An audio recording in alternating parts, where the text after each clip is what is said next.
وهو يدير أمرك الشيخ وهرت خنيس صلاة ميك أسعد ومسلمين نقون كرا دين تميو كسر نقون كرا مدة أمرك وحن أشرح هاي ورخنيس نمدو دين تلوجا مبحو ونيدين سلامي أصحابتي داي مقال كاني ومتعجب يعني أد يا أد أيان الله يابي وجيت كي وحكي لماها وح أنصاء الله يهاي وحواي وح اللي بدأ بريليس كويس دي قبل هالكا إيسارا إعادة ركتو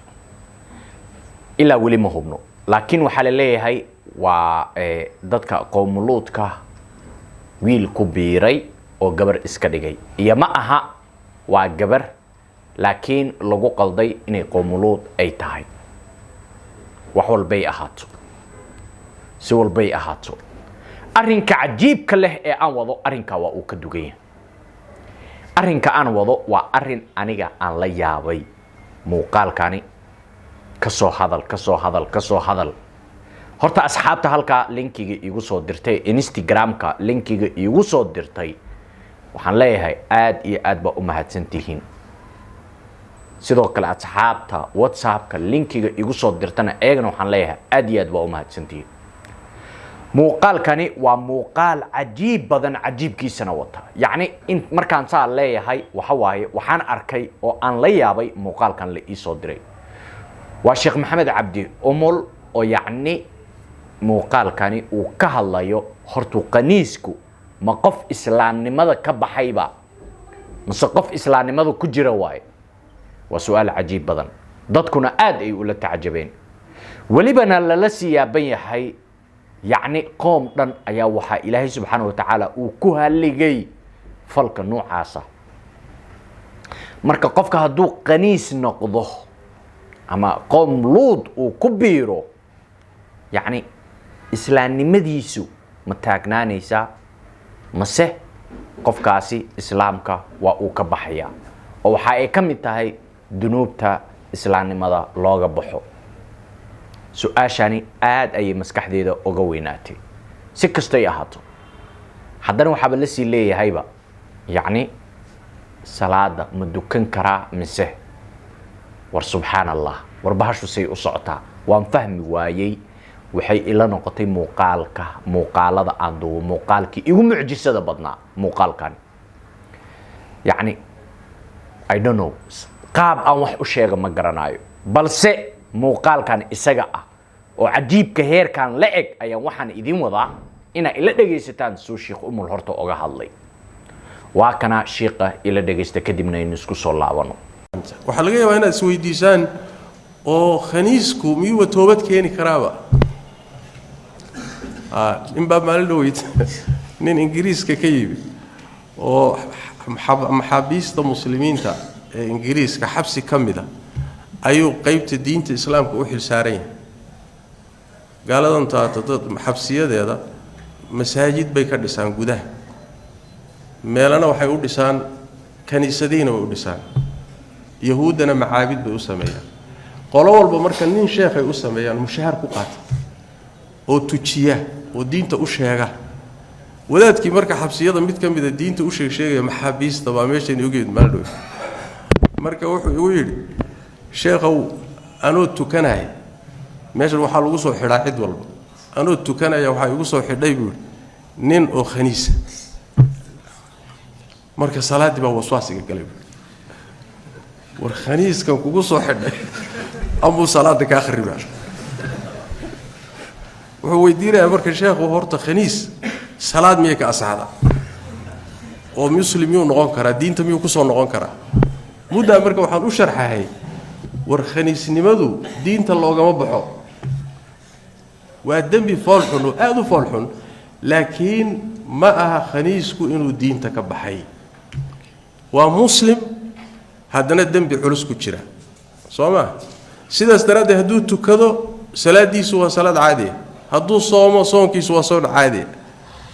malaha waa la yaabantii وياه وين إنه وضطاي الله يرجع marka wax way maaha kufri maaha waa dunuubta waaweyn ee aad ka wuxuu safoo xushqoon fawaaxishta laakiin uu toobad keeni toobadiisana haday saadiqato shuruudeedii wadato ilaahay waa ka aqbalaya uu toobad keeni kara hadii la xadana xadda la xaday muxuu ahay dilka ah kafaaray u too dambi dhaaf baa ilaahay uga dhigaya marka waa un ruux dambi ku jira dambi weyn ku jira cibaadaadkiisuna waa asaxayaan haday shuruudii oofsadaan nabiga sallallahu alayhi wasallam muxuu ahay dadkii u yimid ee toobad keenay gabadhii zinaysatay uurka lahayd iyo maacis markuu toobad keenay oo nabiga u yimid xadka iga oofiyay iyo nabigu in badan wuxuu isku dayay inay iska tagaan gabadhana waa kii ku yiri ka iska tago markaad soo umusho imo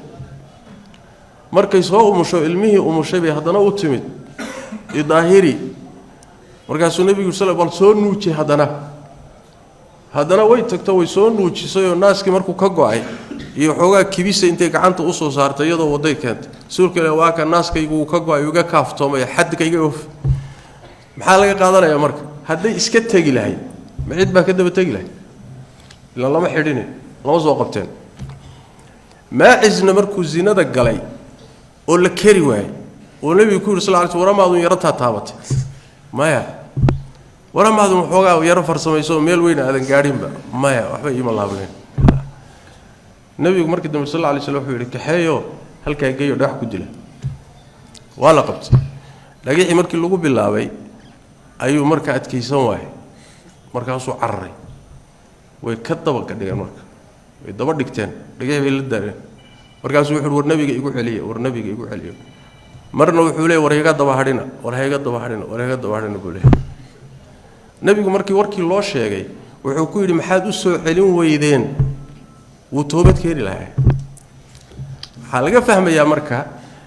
toobadu hadii ruuxu isagu iskeeno isagoo taa'ib ah xadka in laga oofiyo laazim ah wal iska deeyna laakiin hadduu ku adkaysto sida maacis iyo gabadha iyo ay yiraahdaan illaa hana la daahiriyo wala daahirina marka xadkii baa laga oofinaya maxaa ka duwan baa nidhi waxaa ka duwan xadku haday marxaati ku sugnaato oo san marka qiraal iyo iskeenid ay ahayn lagu marxaati kaco marka hadii la soo qabto lama sii deyn karo lama cafin karayo xaakimkuna xaq uma laha iyo dawladdu xadsa u sugnaatay inay cafida xaq uma laha asxaabteeda way la soo daawateen waa aragteen qaabka uu jawaabta uga bixiyay Sheekh Maxamed Cabdi Omol sidoo kale waxa isweydiin mudan maadaama uu asaga uu jawaabtaasi ka bixiyay sideeba aqli ay ku noqonaysaa in qof qowmuluud ku biiray inuu ilaahay u dukado haddana diintii loo mansab sheegto oo diintii kula sheegto يعني فل آد أجر عن وإلهي سبحانه وتعالى رالك كأهين أو كفر من أكبر الكفر قاب كي أنقطع إنه قف كاسي دين وكل شيء تعمل مثل مساجد وكل صوغلا وسؤال آد يا آد مهم إن السويدية هذانا لا يابله